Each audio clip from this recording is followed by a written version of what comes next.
Hello, this is Dr. Audrey Cook. I would like to welcome you to my little series on cooking with fluids. In this lesson, lesson number 3, we're going to be talking about replacement fluid plans, how we go ahead and assess our patients and then pull it all together. The very first thing we have to do when we're making a replacement fluid plan with a patient is go ahead and decide what the fluid deficit is.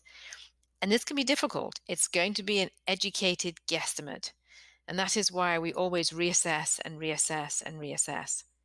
We're going to use our history, we're going to rely heavily on our physical examination, and to some extent we're going to use our lab work to try and make this decision. But at the end of the day, you're going to have to pick a number and go with it. Now, I think it can be very difficult to actually commit to a number.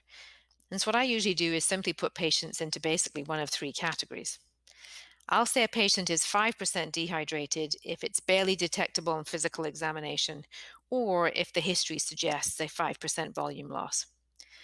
I'll use 8% as my default number if the dehydration is obvious. So the patient has a skin tint and they are depressed. Maybe their heart rate's a bit fast.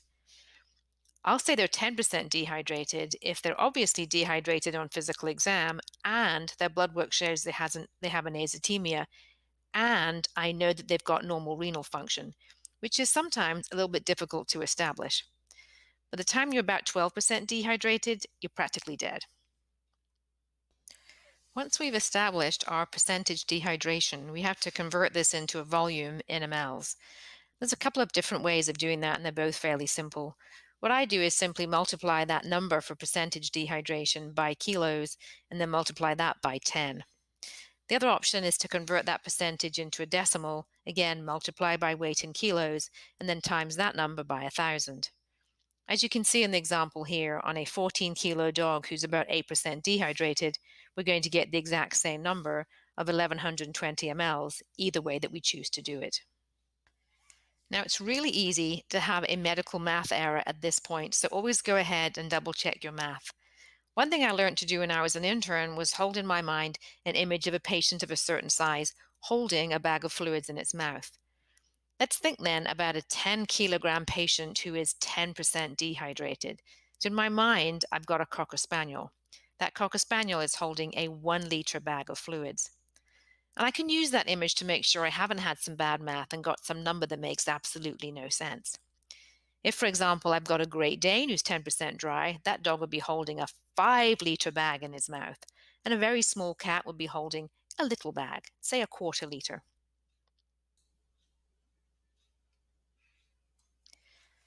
If we've given fluids as part of a resuscitative plan because the patient presented showing signs of shock, then we need to go ahead and remove that volume from our estimated deficit. So if our deficit is X mLs and we gave Y mLs as part of a resuscitative plan, we should go ahead and recognize that our remaining deficit is X minus Y. So once we've figured out what our final deficit is, the next step is to decide how quickly we're going to replace it. One thing I do want to share with you is the idea that if I had a magic wand and I could replace it in a minute, I would.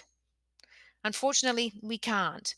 We're limited by our patient's physiology, and we have to consider a lot of relevant factors when we decide how fast we safely can put those fluids back in a patient. As an internist, of course, I do love a good bit of physiology, and one of my heroes in physiology is Ernest Starling. He was the man who came up with these laws, essentially, about how fluids behave in a vascular space. And so, thanks to his amazing work, we know that colloid oncotic pressure, hydrostatic pressure, and vascular permeability are all going to influence how fluids behave in a vascular space. And derangements in these important forces will slow us down when we are deciding how fast we can give fluids. So I think about a patient, I run this model through my mind each and every time. So we're going to take a moment to think about each of those important forces, and let's start with colloid oncotic pressure. The colloid oncotic pressure is essentially determined by a patient's albumin concentration, because it's the albumin that sits primarily in the vascular space and attracts and holds water. We can measure patients' colloid oncotic pressure directly if we have the right machine, but most of us simply rely on lab work. If a patient has issues with colloid and cardiac pressure, we have to give crystalloids a lot more slowly and often have to administer a colloid to deal with these issues. The next Starling's force we need to think about is hydrostatic pressure. And you can think of this as essentially the tension across the vessel wall. So it's going to be influenced by things like hypertension because that will give us more rigid vessels. What also happens is when we give fluids, we're going to tend to increase that tension, and that's going to directly impact cardiac afterload, which is how much work the heart has to do to push the blood forward. And so we get worried about hydrostatic pressure issues in patients who have things like heart disease or chronic hypertension. Our third consideration is going to focus on issues related to vascular permeability. We are relying on those blood vessels to hold on to crystalloids in a normal fashion. Now, admittedly, crystalloids are supposed to leave the vascular space fairly fast, but they're going to leave really quickly if those leaky vessels can't hold on to fluids. Usually, issues with vascular permeability are going to be suggested by history and physical exam. We should always think about this possibility in patients with things like systemic inflammatory response syndrome, sepsis, and vasculitis. And under these circumstances, we're going to have to be much more judicious with our use of crystalloids. When I'm making a decision about picking a rate for fluids, I essentially start at 6 hours as my basic default, and then I talk myself down. I would say way less than half the time I end up sticking at 6 hours, but I do think it's useful to start there and then negotiate downwards because we tend to do a lot more harm by being too cautious initially with fluids versus being too aggressive. You do have to carefully weigh the risk versus benefit of the decisions that you make about how fast to give your fluids. Now, obviously, again, we're going to reassess to make sure that we're on the right track. Now, it's difficult and maybe slightly dangerous to come up with very, very specific rules about making fluid plans. What I want to share with you, though, is my general guidelines. Again, I'm going to put patients into one of four boxes: 6 hours, 12 hours, 18 hours, or 24 hours for their rehydrate plan. When I'm thinking about a 6 hour rehydrate plan, there's some patients that, in my mind, automatically go right into this box. And those are patients with an acute kidney injury, because we know just how important it is to restore their volume quickly. Also, patients who are heading into surgery need quick volume replacement. And that's another category. Again, we're going to the 6 hours. Now, things that would make me go more slowly are things like cardiac issues, a history of hypertension, patients who've got vasculitis, and certainly patients who've got low albumin. Another thing, though, that I factor in when I'm trying to decide how fast to replace fluids is what's going to happen with ongoing losses.